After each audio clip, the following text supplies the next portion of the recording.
morning, afternoon, evening, wherever you are, and welcome to NerdTube. And for once, we're going to be talking about Secret Invasion on time. Be happy for all you Secret Invasion fans out there because Dark Side of the Ring is not available this weekend for us. This week, sorry. So we're going to be talking about this show for a change. I'm here with cousin Gio, also known as Brother Burrito. How you doing? Brother Burrito, who changed my name? I'm good. Mm. Yeah, just looking. We can probably talk a little bit about episode 2 if you want, and then episode 3 also, just because we didn't talk about it at all last week. So, but I don't even think not much besides the whole aftermath of Maria Hill and oh wow, my mic's way over here. Probably can't hear me very well. The aftermath of Maria Hill passing and a little more undercover shenanigans between Talos and Gaia, her daughter. I really don't think there was much else. And here we go. Gas. Oh, makes my skin red. Under a million domestic views. That's because it's it hasn't got a lead who's got superpowers or in any capacity, or like who's got gadgets and stuff like that to make him more um serviceable. He's just an old fashioned spy. Dude, this is Yeah. grumpy old men. This is grumpy old men of the MCU. I mean, Talos and Fury running around is definitely just grumpy old. They were arguing so much in this episode. All I wanted to do was be like why are we watching grumpy old men? Like what's happening here? They got good chemistry, I would say, Ben Mendelsohn and No, Nick Fury. absolutely they do. I'm not saying that they don't. I'm just saying like it is definitely grumpy old men just running around arguing with one another, rewriting history, as Talos says. Yeah, for sure. So I would say we're three, as we are 3 episodes in.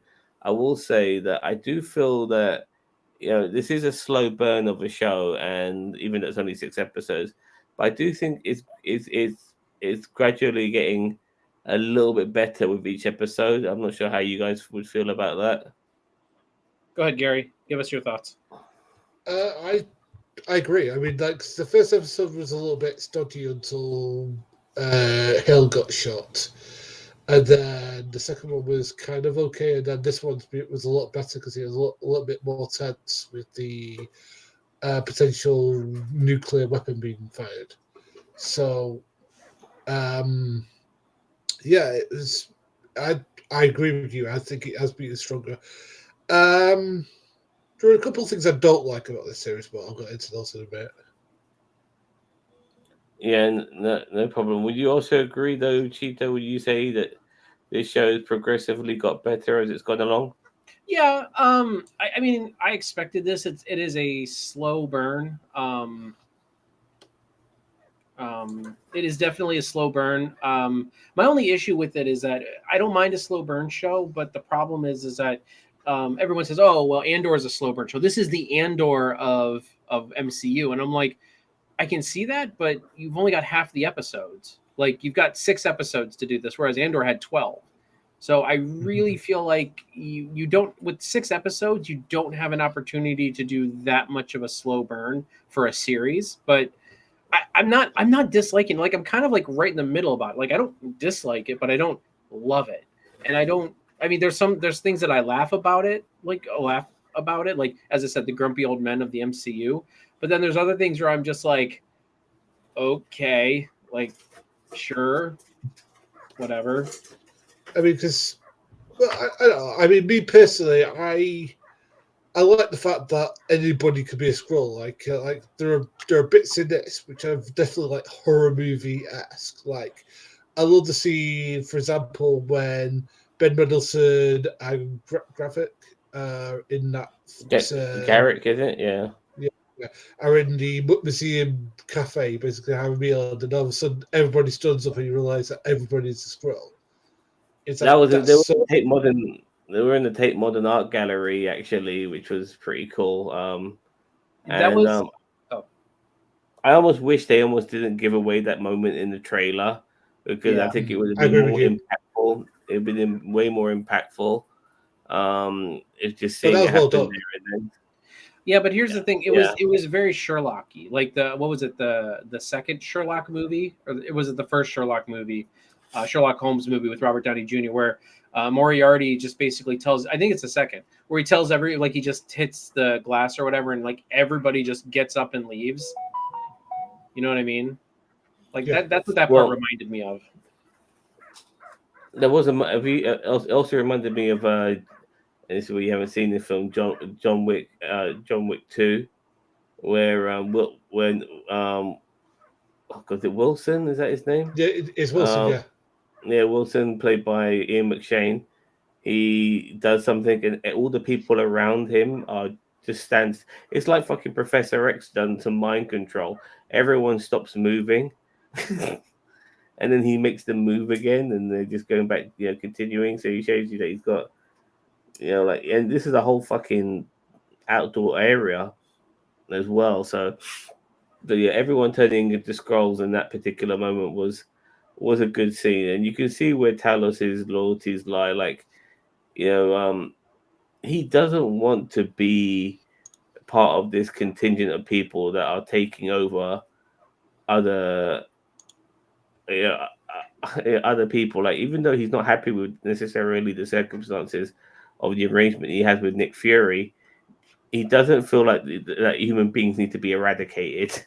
And we need to take over the planet. He's not willing to go that far, which is fair enough, because he could go down that route, and unfortunately, a lot of Skrulls want to go down that route. They've been refugees for so bloody long. They haven't really got a place of their own. But the funny thing is that they can be anybody and everybody, so they can just pretend, but they don't. They don't want to.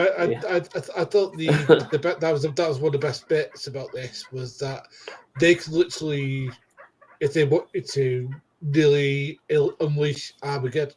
I mean, like that, because their plan was actually really smart, which is like infiltrate a native base and basically send out a flaming nuclear missile.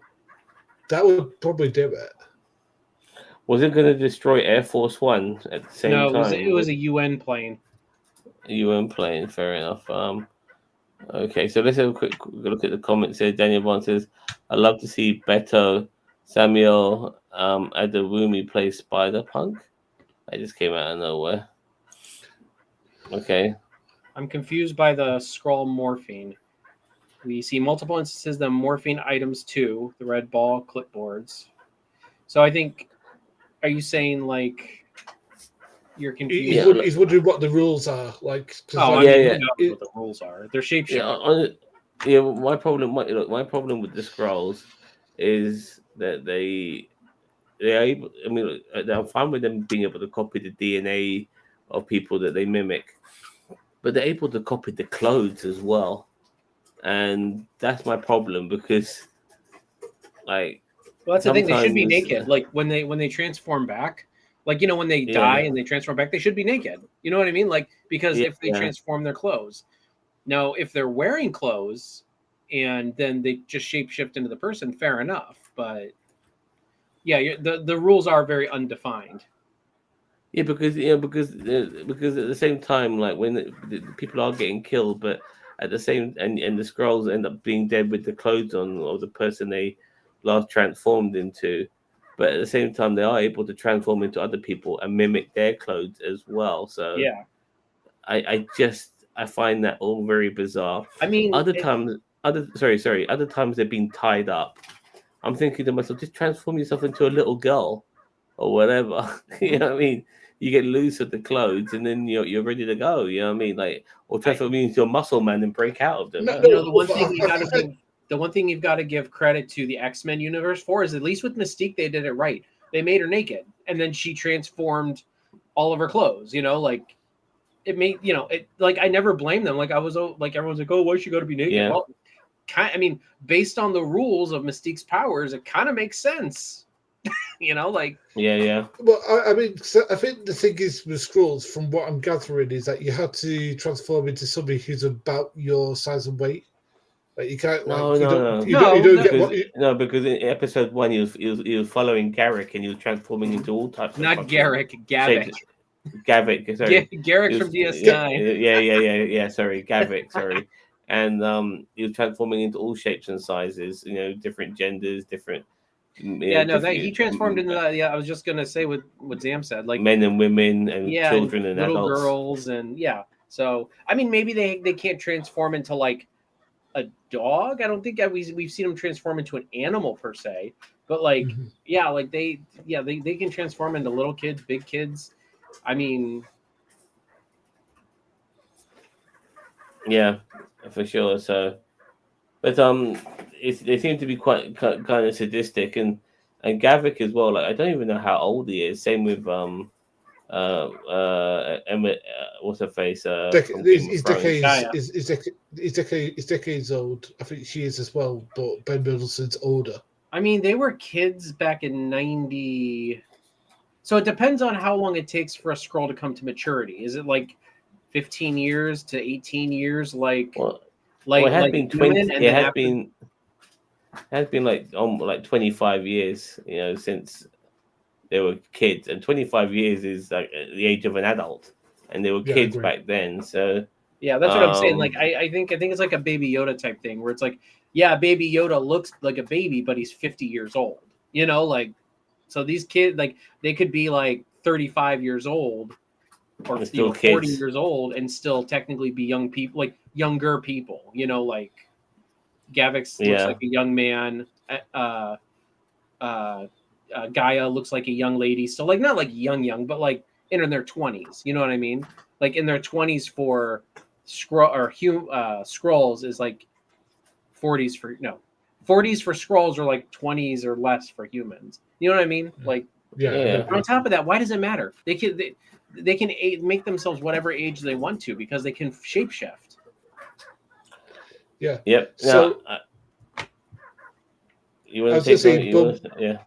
I was going to say the real thing that I really loved about this is that we got to see how sort of multifaceted the invasion plan is. Like, for example, do you basically have Chris?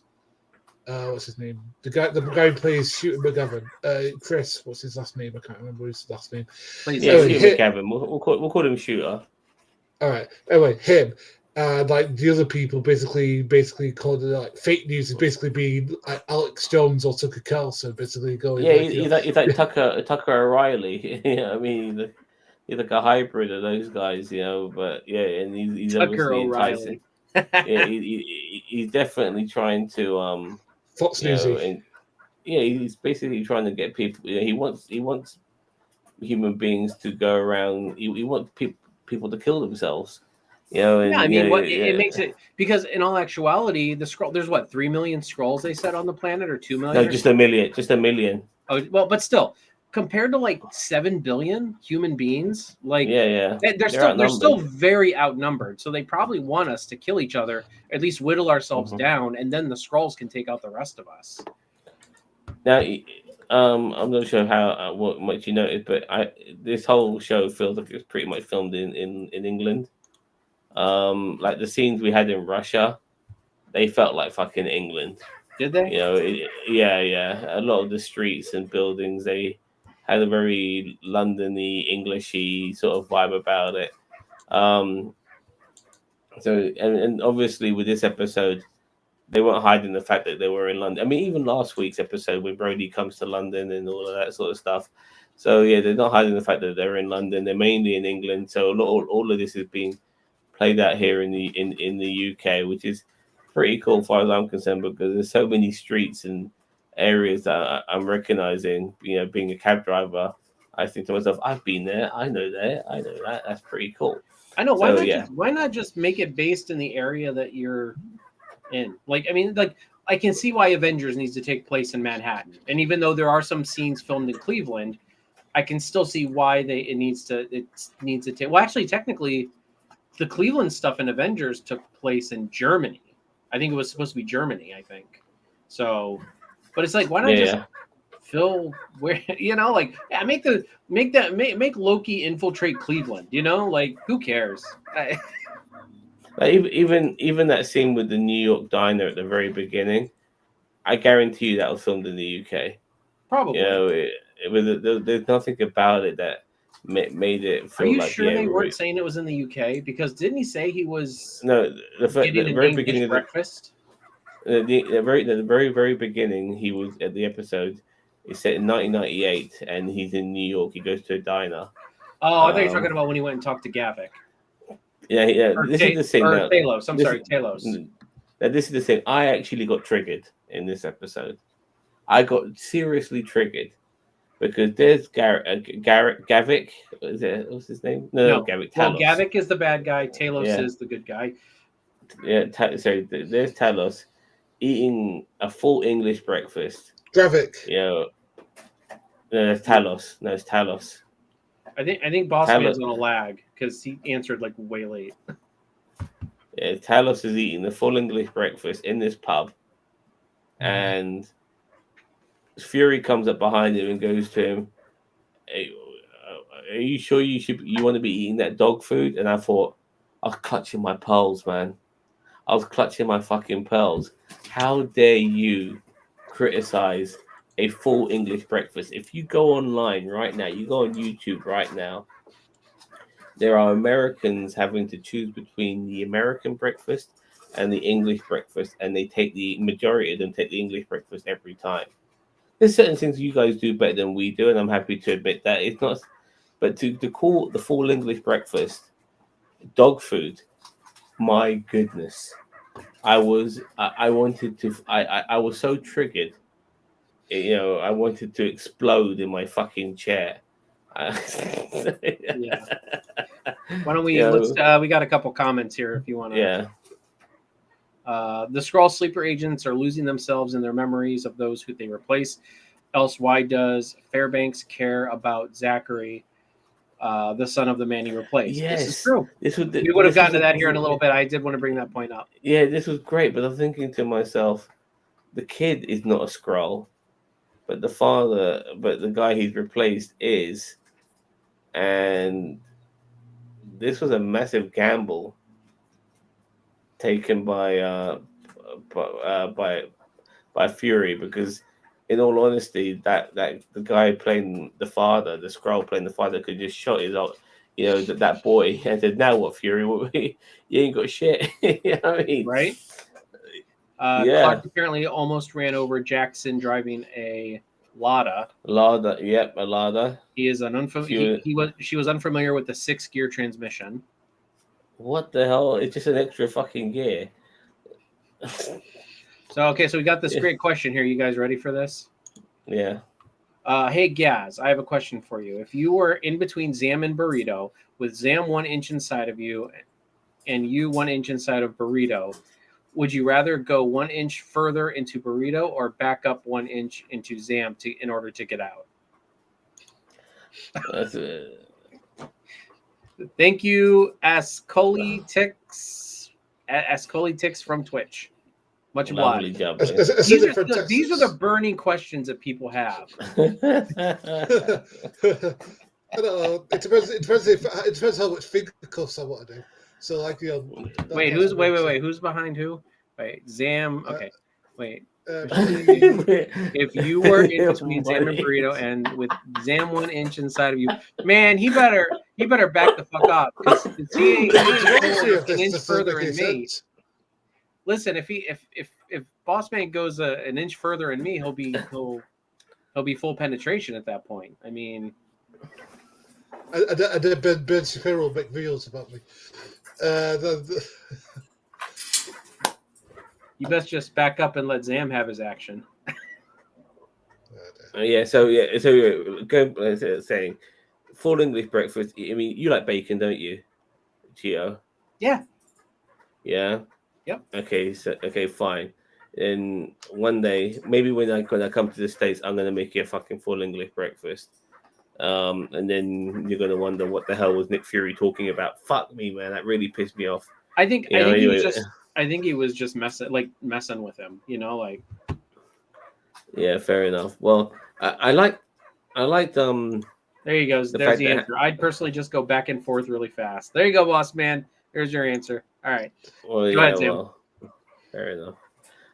I like the sort of like ascendancy of Nick Fury. How if it wasn't for the Skrulls, he wouldn't be Nick Fury. And so we got this with Ben Mendelsohn because Fury was going on about how he cleans up Talos's crap, and then Talos was like laughing at him, saying, "You what? Like me and like 19 other Skrulls, we were your spies. You know, we got you information, and then we ended up, you know, you elevated because of us. You know, we done you a favor." And I like that, and it kind of shows you that maybe Nick Fury's a little bit of a fraud. It doesn't surprise me though, because I always thought about that after Captain Marvel, because when he had made an accord with the Skrull, I thought they possibly had all left Earth, but apparently not. Like, or they had all at least come back. And I mean, you have your personal spies, so you might as well. You have the best spies you could ask for, man. They're shapeshifters. Mm-hmm. You know what I mean? So, I mean, you know, yeah, and even Talos said it. He said, "You're a very cunning and what did he say? A cunning and genius person or whatever." But he said, you know, we're kind of your tip of the hat. You know what I mean? Like we're your. yeah. I can't remember what he said, but basically saying, yeah, if it wasn't for us, you'd kind of be just another Shield guy. Nice. Yeah, exactly. So I actually thought our lead antagonist was a Liverpudlian because the way he sounded when they were in that scene when he was him and Talos were talking to each other in that art room. He at moments there was times where I felt like a Liverpudlian accent came out of his mouth, but no, it's not the case. He's a Londoner. Hello, Jim. You know what he sounds like? He sounds like, do you like someone with a foreign accent, someone who's like from Europe, speaks English but has lived here for a long time. That's what he sounds like. So when I said French, he sounds like a French. He sounds like one of my French mates who used to live there. That's what he sounds like. He's definitely. I looked into it. I IMDb'd him and Wikipedia'd him. He's definitely English. He's definitely a Londoner. By the way, Jim, fantastic job on your video. I very much liked it. Cheeto's going to be watching it very soon with bated breath. So yeah, I think the extremist was important for them to show this episode. Extremis. Well, and one thing I wanted to point out is that the fact that Talos's blood was red, like which nobody, like not even Gavik, whatever his name is. Yeah, because they have the same DNA as the people that they're mimicking. So in a way, I thought they still had purple blood. Like even, or does their blood change to red when they morph? Well, it's the DNA, isn't it? So that means their blood will still be their blood would be red as well, and they maintain a little bit of that person's memories too. So maybe, I don't know. I wasn't 100% sure. I just thought it was weird. I did like the sort of like confrontation in the cafe. I did like that quite a lot. I did too, because they like Talos was like not bullshitting. He was saying, "This is where I stand. You know, this is how it's gonna be. You know, like we're not gonna. I don't want to go to war, and I'll take you down, and then I'll let them know, the humans know that, you know, that we're not all the same and all of that." It was, and you could tell. Sorry, his name Gavik. Gravik. Yeah. I know we're getting all these names mixed up. It's just like God. He's obviously taking the piss out of Talos by mentioning that he's ex-leader, he's a failure of a leader. His daughter is working for him and stuff like that. It's really trying to get under his skin. That's when we got those great moments as well. But I love the fact that he snaps whenever his daughter's brought up. I mean, he warned her actually. Yeah. He said, "Keep your daughter's name out of your mouth," and then he said it again. And man, he put that fork right through his hand.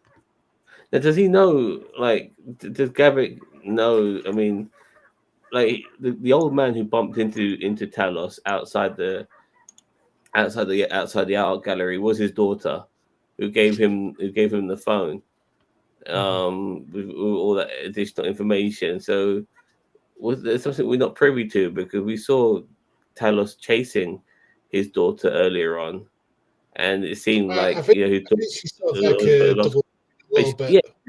Yeah, exactly. So I was wondering, how did that happen? When did that?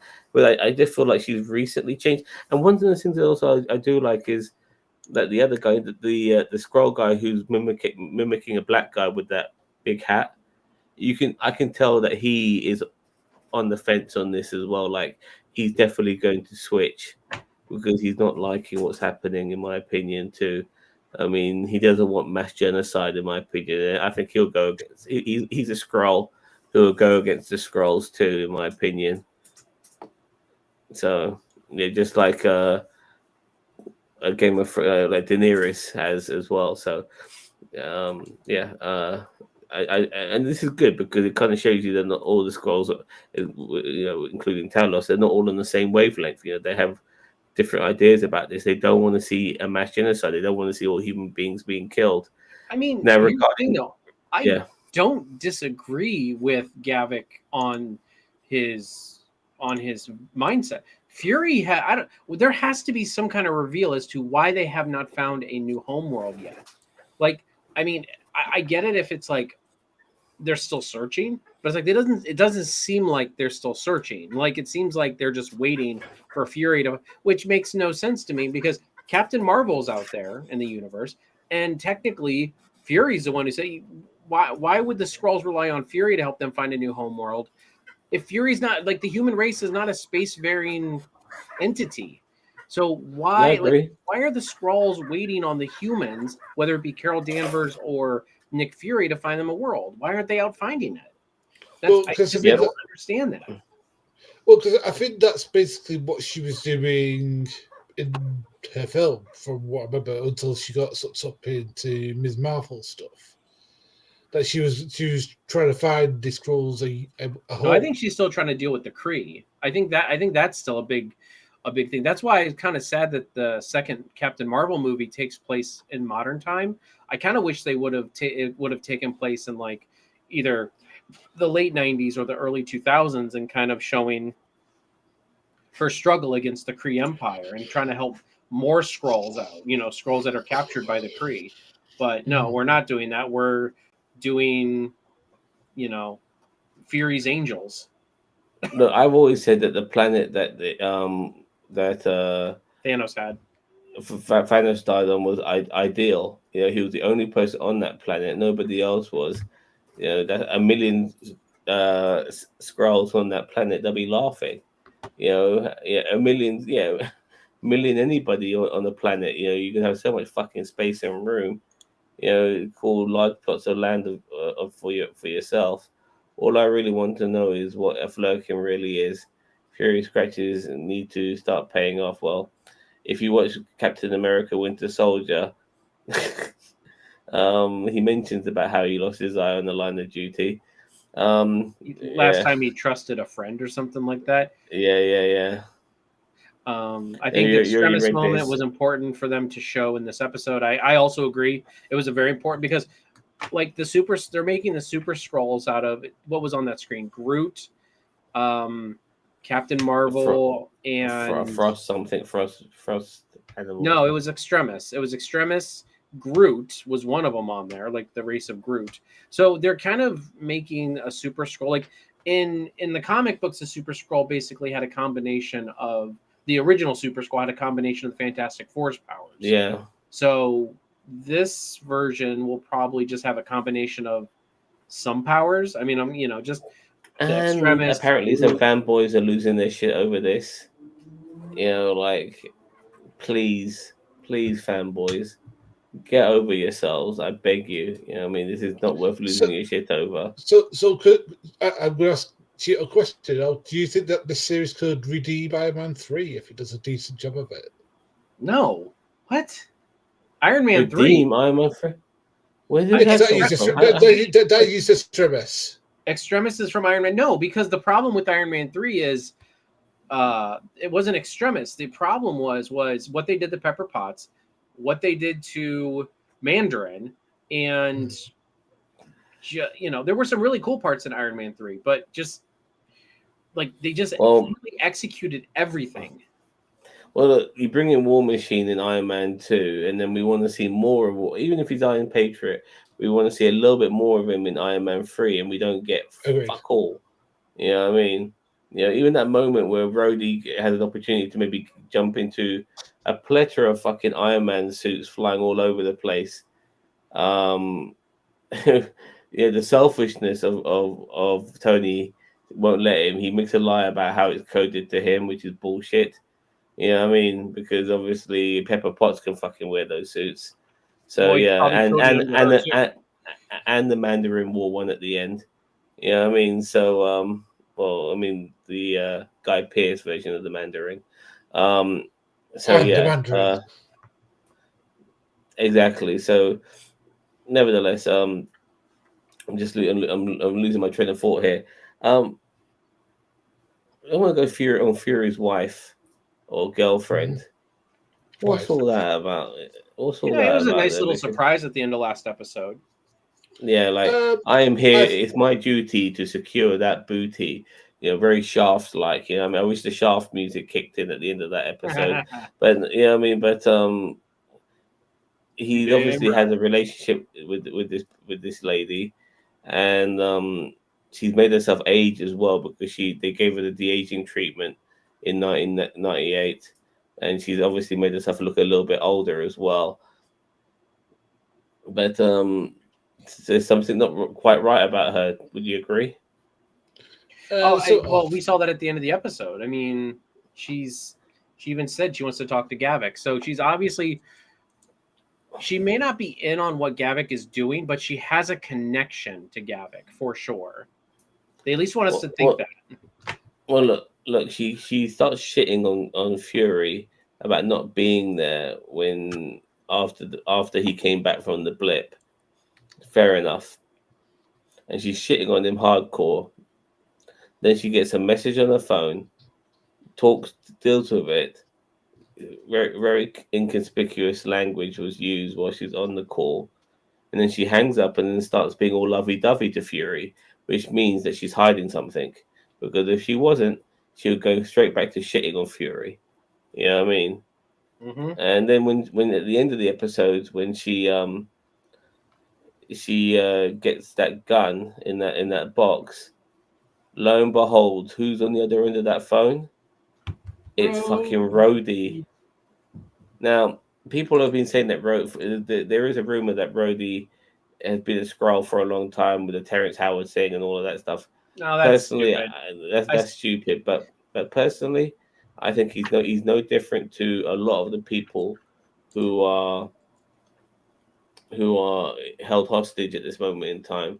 I think Rhodey's one of them too. I don't know when he was kidnapped.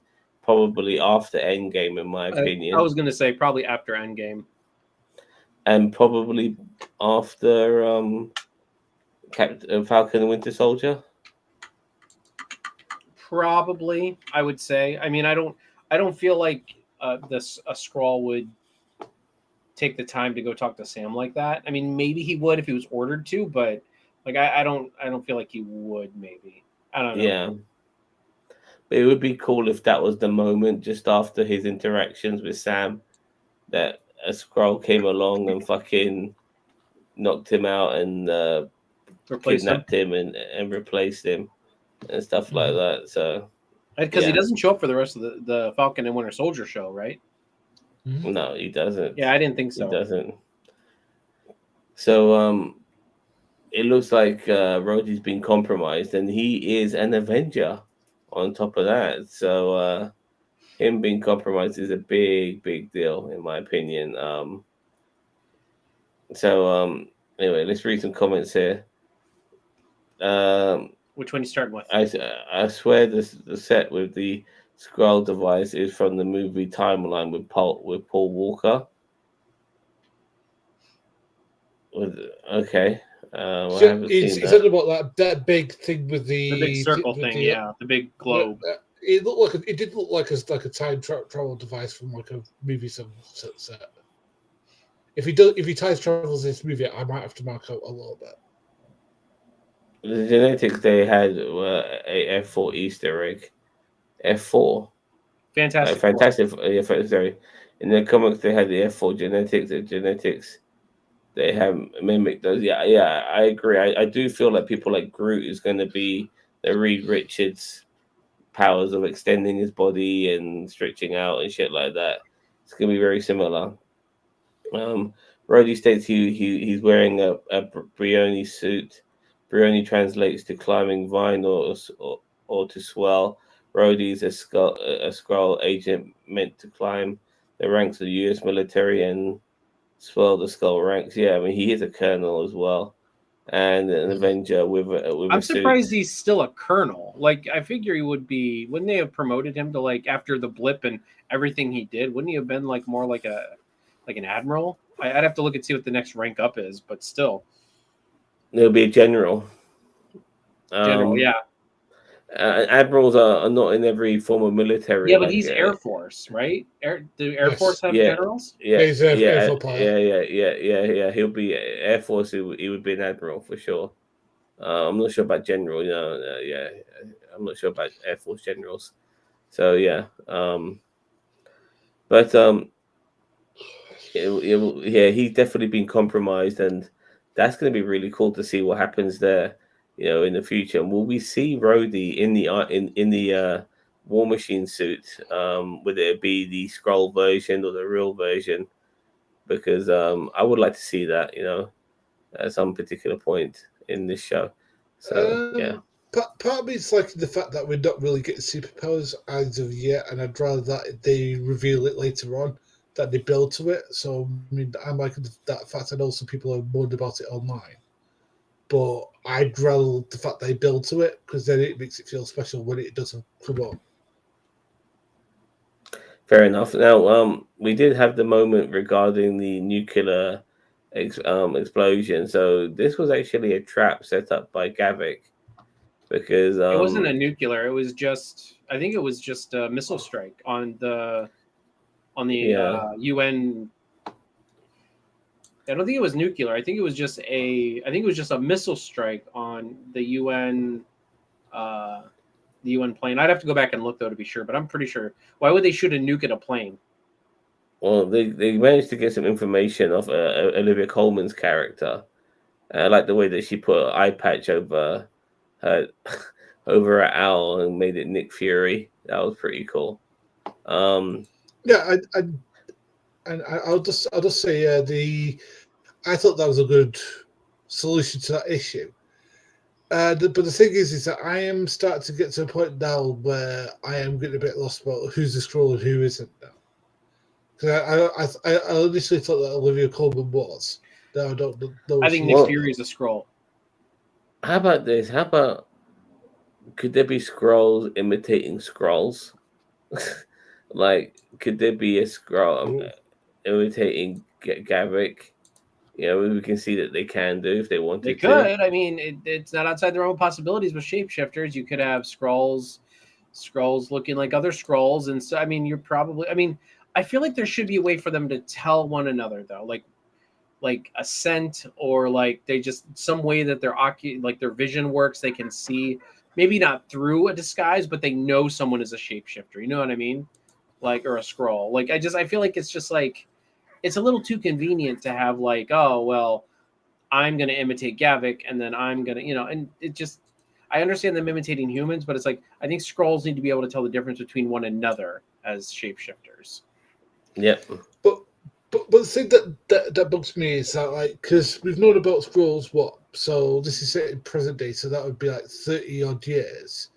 You're telling me that they haven't figured out like some technology to like to figure that out. Like there's not like some sort of like scanner or some sort of like medical stuff. Well, we have a Hydra situation here where it's like, I think a lot of these scrolls have been in places of power since the 90s. Maybe not all of them, but like there have been some of them. So I wonder if maybe some of that technology has just kind of been kept away from the right people. Like maybe they have that technology to locate them, but the scrolls don't want them to have it because they obviously don't want to be found. You have Yeah, we Hydra. saw the other technology as well with the mind reading technology too, which we also saw in Captain Marvel. I mean, they are a space race, so to speak. So some of their tech's going to be quite advanced compared Mhm. to what we have here on Earth. So, yeah. Now, regarding all of this, when it came to the stopping of the of of of the nuclear missile, which was going to hit that aeroplane. I did like how it planned out, but I'm not sure how you guys felt with Nick Fury killing off security guards doing their own job. I know some of them were Skrulls, but I didn't feel like all of them were, or were they all Skrulls? I think I think I think the there first two was. that he shot didn't change back. The third one that was shot did change into a scroll. I'd have to go back and look and see if the other ones changed after Fury shot him, because I don't think they did. He always seems to be very wary of Talos. By the way, Talos is like the closest thing he's got to a companion now. Now Maria Hill's dead, and he still questions Talos all the time. And I think Talos has proven his loyalty. And I think Nick Fury needs to calm that shit down. But they get into that guy's house. Obviously, we mentioned earlier regarding how he he's been so engraved in the personality of the person he's taken over that he almost thinks that he really is him, which is why he put his gun down when he had Talos hostage over it for the sake of his son. Um, Eventually, he Talos kills this guy and then goes to communicate with his daughter to get information regarding the safety word, which was Zachary, which I think is the name of his son. Is that correct? I believe so. That's what I was Fair thinking enough. watching it. Now, my issue here was regarding the people on the subs because setting off like there are people who have nukes, but no one has really ever in recent years. I mean, here I think maybe here was Hiroshima the last time when it came to like some sort of like nuclear atomic attack against another No, it's nation. Nagasaki. Nagasaki was the Okay, last one. and when was what year was Hiroshima that? was the first one. Nagasaki was the second one. 1945. Okay, so we're still Hiroshima and talking Nagasaki. we're still talking Second World War. So Yes. it's been 80 years almost, since That's why something I like don't that think it was happened. a nuclear. I don't think it was a nuclear strike on just a plane over the ocean. No, but the point is, I think you could tell that Uh, the orders given were like the guy was thinking, "What the fuck? You really want me to shoot off this missile?" Like, it was a big deal. It really He knew was, that it was and going to start World War III. yeah, and well, like the thing you is, don't, I think it was because of the double what's the word, the double key and yeah, stuff yeah, like that. They don't but need to do that for a normal rocket launch. and we also know that the Skrulls don't suffer from nuclear radiation. We also know that too. So they have no problems with Earth going all fucking Terminator, fucking Judgment Day on everyone. But if somebody gave me a message where I have to start World War Three, just a bit of paper, I couldn't on good authority just follow through without speaking to somebody. You know what I mean? Somebody higher up. I would have to get some verbal communications because this is not a normal thing to do to set off some fucking missiles. You know, and yeah, I mean, especially now that the world we live in is way more globalized. We've got people from every. I live in London. There's somebody from every part of the world in my city. We Mhm. are. We have more global reach than ever. You couldn't nuke a country that you're enemies with in maybe South America without affecting other countries in South America as well. I mean, like the nuke don't just end up on the fucking border and just stay within border lines. You know what I mean? So like all these, so you might be attacking an enemy, but you might be affecting an ally in return. So yeah, if somebody wants me to shoot off a fucking weapon of mass destruction, I need to speak to my boss first. For sure. Nobody wants to do it. It doesn't say. I've been kind of looking some stuff over. It doesn't say anything about a nuke. I think it's just a missile strike. It was just because the only reason that I thought it was because of the double. The fact that I think you have to have that on every sub for any kind of missile launch. They're just missiles from a sub. I just don't know why they'd fire a nuke at an airplane. Like you fire a nuke at a city, it doesn't move. Yeah, it could be Scud. Yeah, I agree. I just felt that the procedures that they had to go through felt like with the keys and stuff like that. It felt very like, okay, this is a very powerful thing, and not one person should be in control of doing it.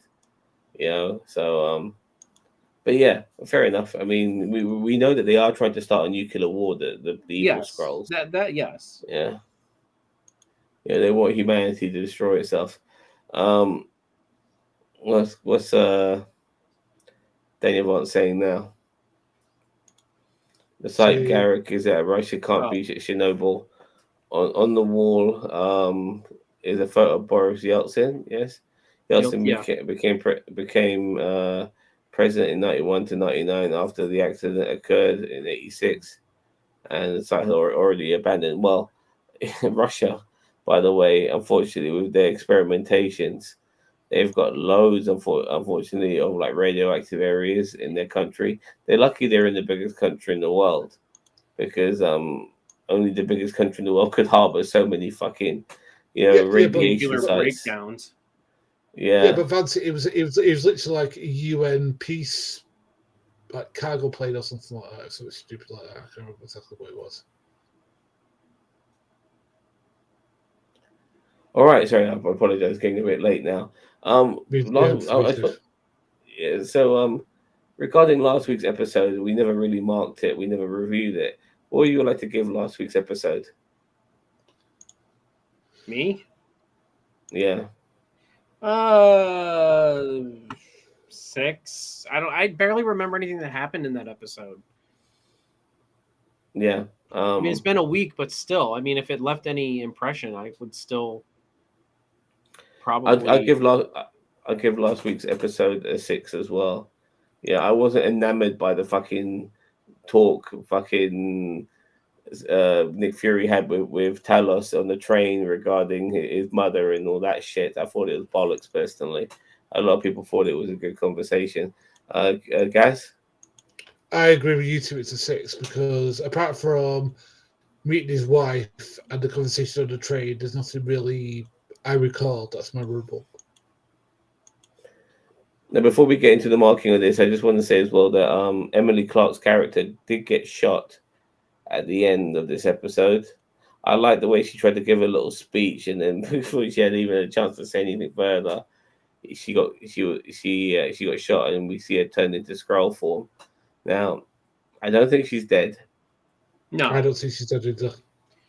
Just so you know, the guards did turn into Skrulls after they fell to the ground. Wonderful. FYI. I don't think she's dead, but she's definitely going to be on Team Talos and Team Fury from now onwards. I did like the way that Nick Fury knew that that the fake Talos was the Commodore or whatever that guy was, because he called him Nick and not Fury. But the funny thing is that Rhodey, when he was chatting to Fury in London, also called him Nick, but that went over my head. So and stuff like that. And obviously Maria Hill called him Nick, just before they both got blipped, as well, as we all remember at the end of Infinity Wars.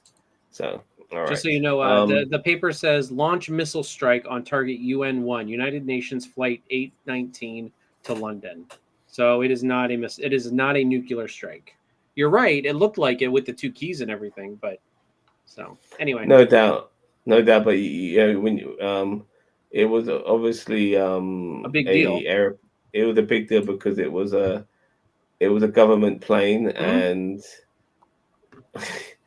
like United Kingdom and the US are like super tight allies, because whenever you guys do anything, we follow you fuckers into it like a little bitch.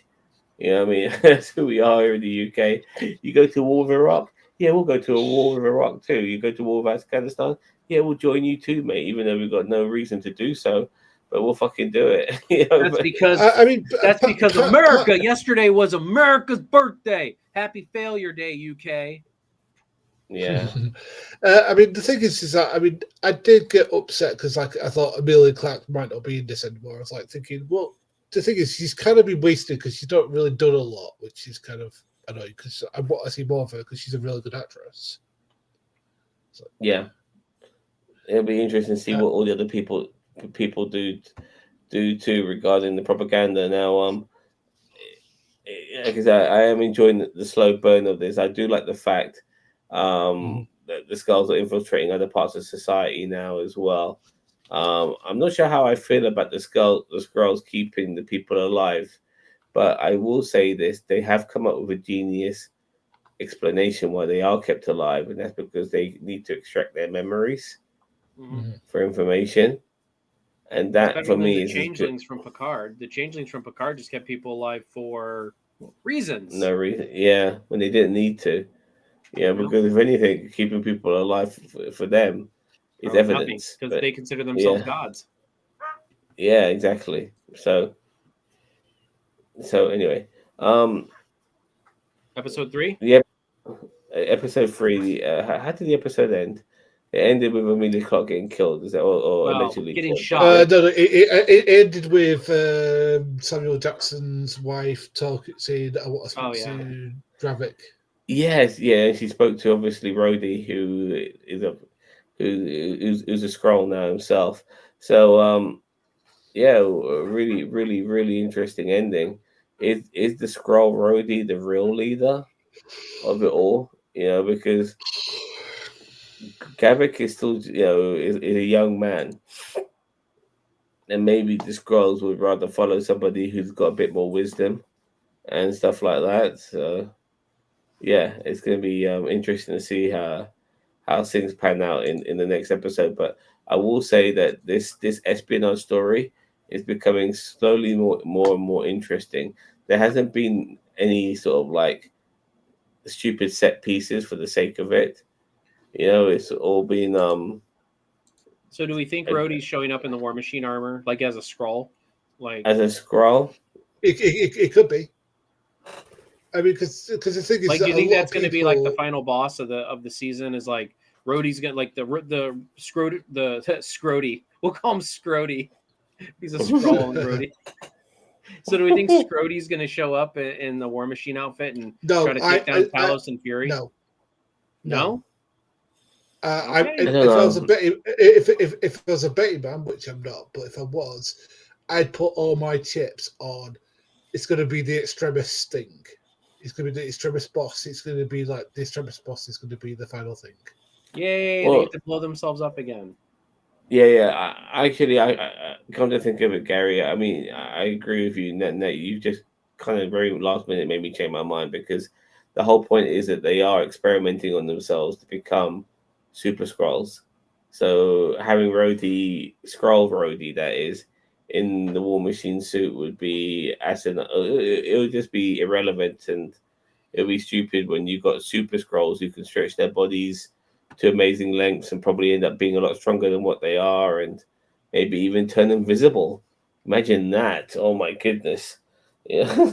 Well, they got to have some genetic. They got to have some kind of genetic match to like go off of. So I mean, it would I be don't funny if, think like, there'll they be said that we went to a different universe and we found these people who had these powers. That would be kind of funny.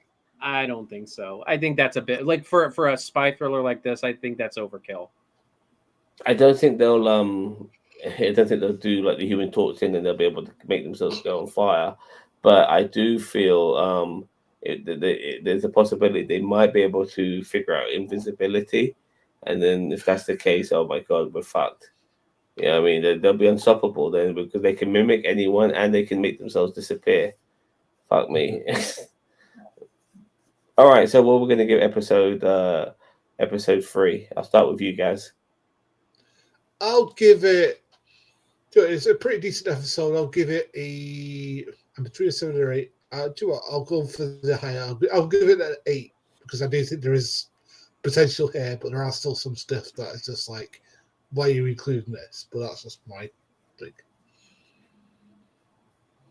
By the way, Hurry everybody up. go over to the poll in the chat and give your submit your submit your episode ranking. I'm gonna give it a 7. I thought it was better than last week's, but I mean, I didn't think it was like leagues above last week, so I'm just gonna bump it up a number and I'm gonna make it a 7.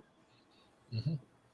Yeah, I'm going to also give it a 7. I did enjoy this way more than the last couple of weeks. I think it has been getting better.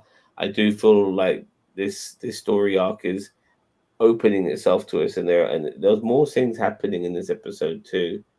And you can kind of see that there is your typical spy drama where you don't know who to trust and who not to trust, and where people's loyalties lies and people's reasonings and stuff like that.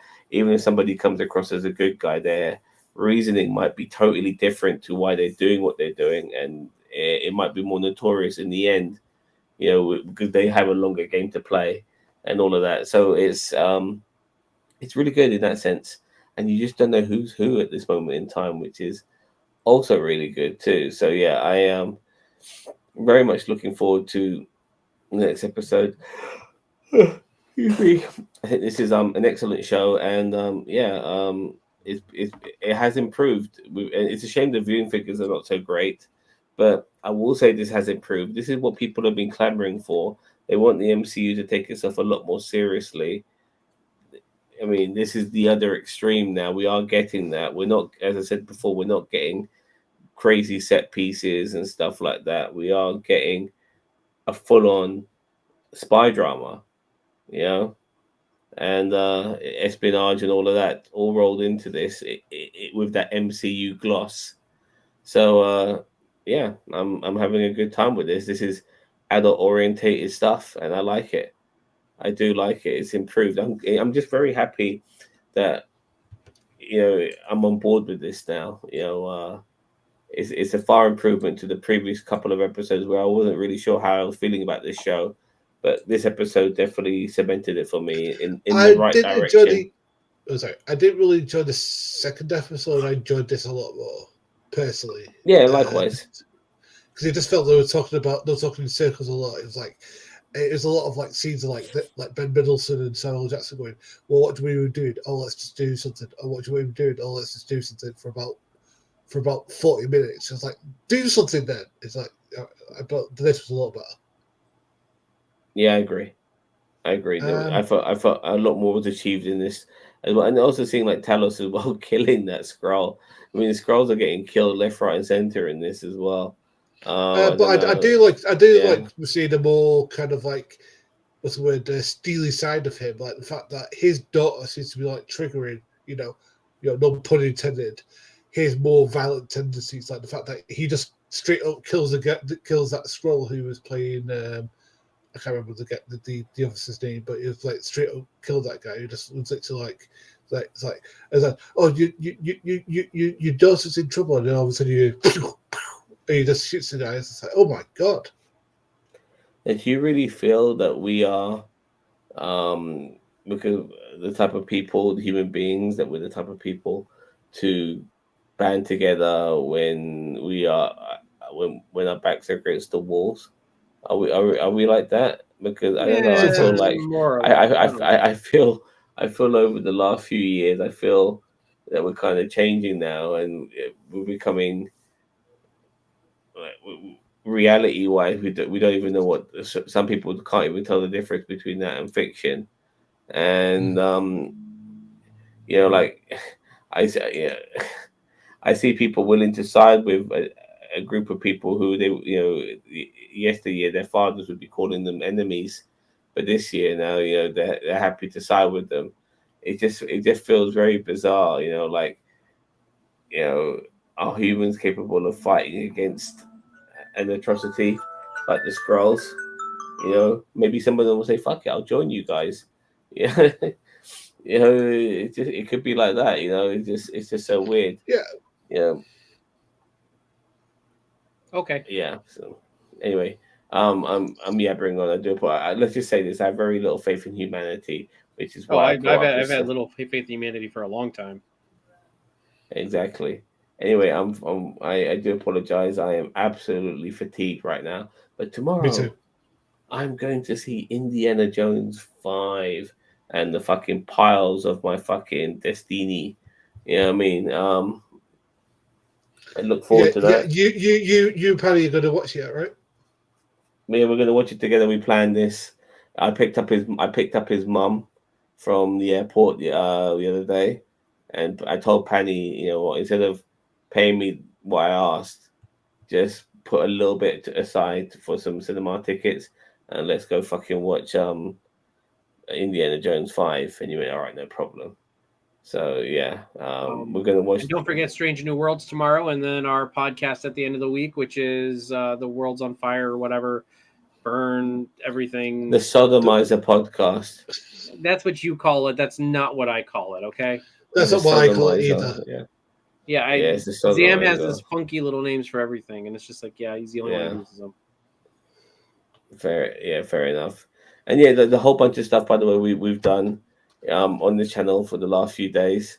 After reviewing, doing a watch along of WWE Money in the Bank, you know, one thing led to another, and I ended up doing a video on neckbeards who got pissed off with the sponsorship of Bud Light on Money in the Bank. And yeah, please check out that video. It's doing really well at the moment on our channel, as far as we're concerned. And I done a video the other day regarding how pivotal Indiana Jones was to Raiders of the Lost Ark, because, as we all know, there's this thing going about where people are saying that Indiana Jones is not pivotal to Raiders of the Lost Ark because the outcome would have been the same. I say different, and please check out the video because it makes sense. It definitely does, and it's on this channel too. All right, I think I'm done. What about you guys? I'm good. I'm good. Fantastic. All right, I'm to not doing everyone any out there, wrestling things, so I'm all right. fantastic. So yeah, join us tomorrow for Strange New Worlds. Don't forget to like, share, subscribe to NerdTube, the greatest YouTube channel you never heard of. Take care. Bye bye.